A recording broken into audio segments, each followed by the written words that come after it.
Ismail, and I'm a senior at our high school.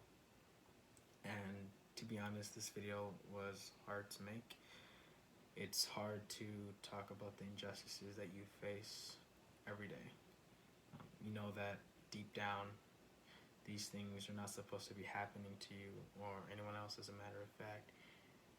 But you keep it to yourself because you're more comfortable with keeping those feelings and emotions bottled up.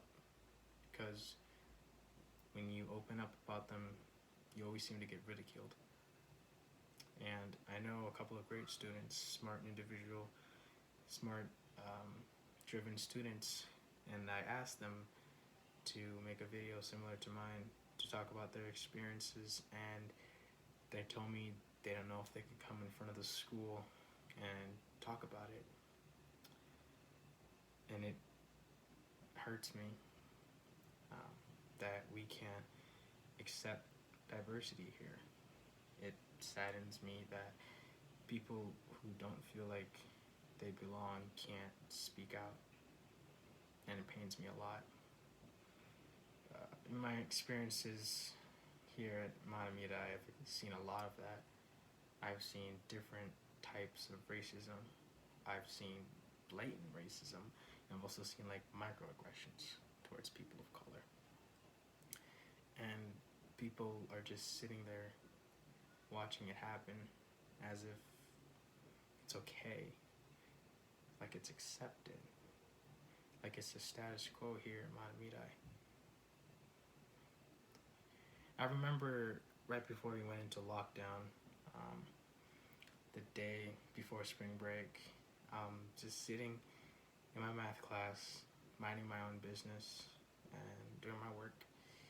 And I overhear this conversation between these two kids, white guy and then an Asian guy. For, I guess, secrecy purposes, I'm going to call them Edward and Fred.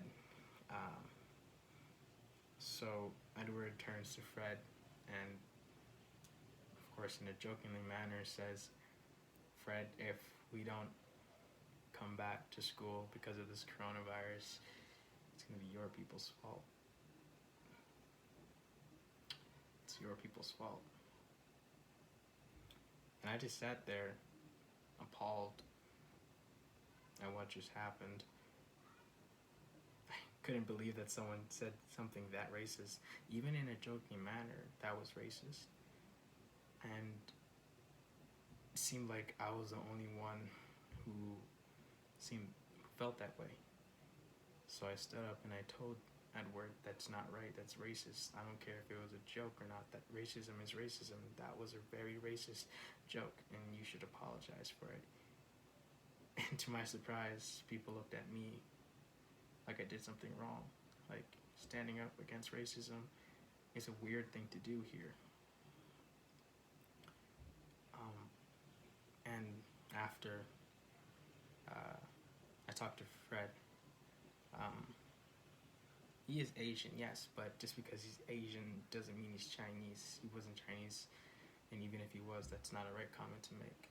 So I talked to Fred after, and I apologized. I said, "Sorry, man. Sorry that happened to you." And he almost blew it off like it was nothing.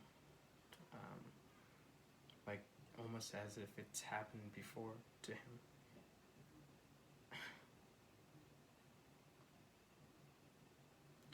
That shouldn't happen. Shouldn't happen to anyone. Second type of racism that I've experienced personally is microaggressions. Growing up, I would always hear these little microaggressions being thrown in my direction, and it wasn't until high school that it started to bother me. I'd always hear people say, "Man, Ishmael, you're so white. You're like the whitest black guy I know."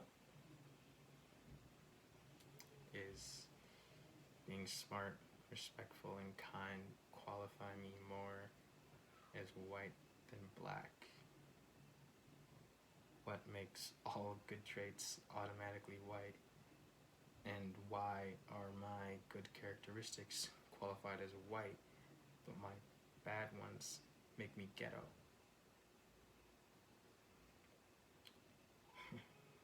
I understand that I'm supposed to share more personal stories about my experiences here, but this week is not just about me. It's for all people here at Manamidai that don't feel like they're fully represented and are given a voice. I am a voice to those stories who are hidden, to those who are quieted. I also understand that in this highly political environment that we live in today, there's extremes on both sides. And to work together, we have to meet in the middle and find some common ground. And our middle is our own school. School should be a safe place for all types of people, regardless of race, religion, color, creed, or sexual orientation. School is a safe space for all. School sometimes is a place where people get their only full meal a day. Schools can also be a place where someone actually has a roof over their head. And school can actually literally just be a safe space for someone. And it's our job, even above going to school and learning, our number one job should be to make this space a safe space for all. We can do better and be better. And it starts with looking within yourself.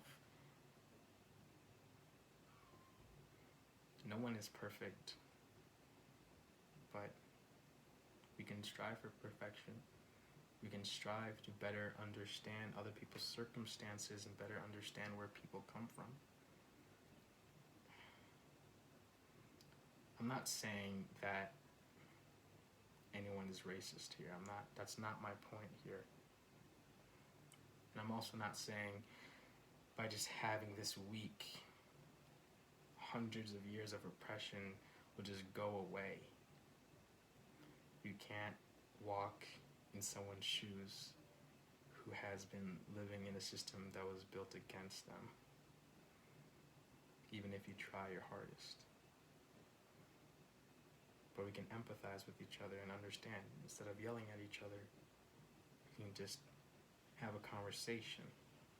It might be awkward. It might be very uncomfortable. But starting the conversation is the hardest part.